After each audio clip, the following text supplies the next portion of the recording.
안녕하세요. 통계의 본질입니다. 우리는 표본 분산의 분포를 시뮬레이션하고 있고요. 표본 분산의 분포를 카이제곱 분포와 비교하고 있습니다. 앞에 보이시는 것처럼 이 두 가지 조건을 만족을 하면 표본 분산의 분포가 카이제곱 분포를 따르는데요.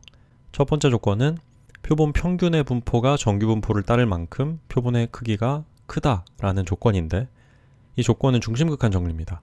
그래서 n이 커지면 만족시킬 수가 있는 조건이었는데, 문제는 두 번째 조건이었죠. 이 표본 분산의 분포가 카이제곱 분포를 따른다는 성질을 증명할 때 이 두 번째 조건이 사용이 됐습니다.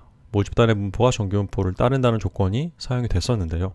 그런데 실제 상황에서 이 두 번째 조건을 만족시키는 것은 쉽지 않을 거라는 생각이 들었고요. 그래서 없앨 방법을 찾아보다가 논문을 하나 발견을 했습니다. 이 논문에서는 n이 충분히 커지면 모집단의 분포가 정규 분포를 따르지 않아도 이 조건이 성립한다는 내용이 있었습니다. 그래서 정말 과연 이 내용이 성립하는지를 실제로 시뮬레이션을 해보고 있는 중이었고요. 가장 먼저는 그래프를 나란히 놓고 비교를 해봤습니다. 그랬더니 잘 일치하는 것처럼 보였는데, 그래프를 같이 놓고 그려보니까 상당히 많은 차이가 있었습니다.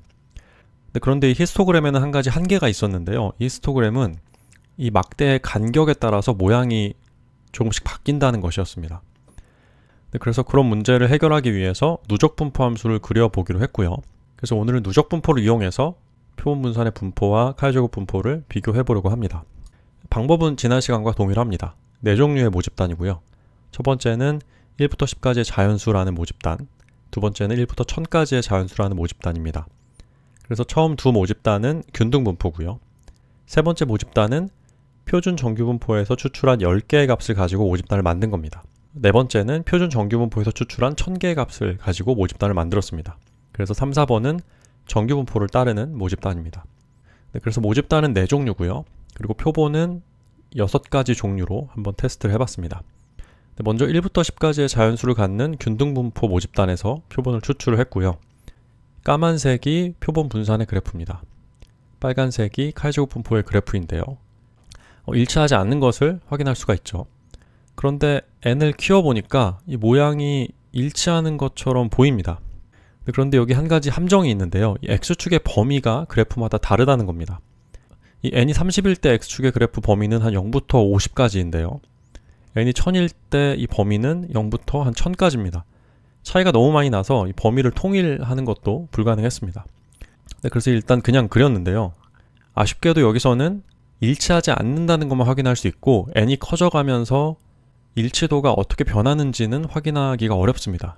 이 x값의 범위가 달라지기 때문이죠. 결국 일치도를 비교할 때는 정량적인 방법으로 비교를 해야 할 것 같습니다. 그리고 모집단을 키워봤는데요. 모집단을 1000개로 키워봤는데 여전히 일치하지 않습니다. 다음은 정규분포에서 뽑은 모집단이고요. 원소 10개짜리 모집단입니다. 원소가 10개인 경우에는 어떤 원소가 추출되느냐에 따라서 결과가 좀 많이 달랐습니다. 이 n이 30일 때 보시면 제가 2번 추출을 해서 그래프를 그려봤는데요. 첫 번째 추출한 것은 일치를 잘 하지 않았는데, 두 번째 추출한 것은 잘 일치한 것을 볼 수가 있습니다. 그래서 이 정규분포에서 어떤 원소가 추출되느냐에 따라서 결과가 좀 달랐고요. 정규분포에서 원소 1000개를 추출해서 그 1000개를 모집단으로 삼았을 때는 추출을 할 때마다 두 그래프가 잘 일치했습니다. 그래서 이런 결론을 내릴 수가 있는데요. 모집단이 정규분포를 따르고 그 크기가 충분히 크면 표본 분산의 분포가 카이제곱 분포를 따른다 라는 결론을 내릴 수가 있습니다. 그래서 이 논문에 대한 의문은 여전히 남아있는 상태입니다. 분명히 일치한다고 했는데 실제로는 일치하지 않으니까요. 그래서 앞으로 두 가지를 더 해볼 건데요. 다음 시간에는 정량적인 비교를 해볼 겁니다. P값을 이용해서 표본 분산의 분포와 카이제곱 분포가 얼마나 다른지를 정량적으로 비교해 볼 거고요. 그리고 그 다음 시간에는 아까 소개해드린 논문의 내용을 증명을 해보려고 합니다.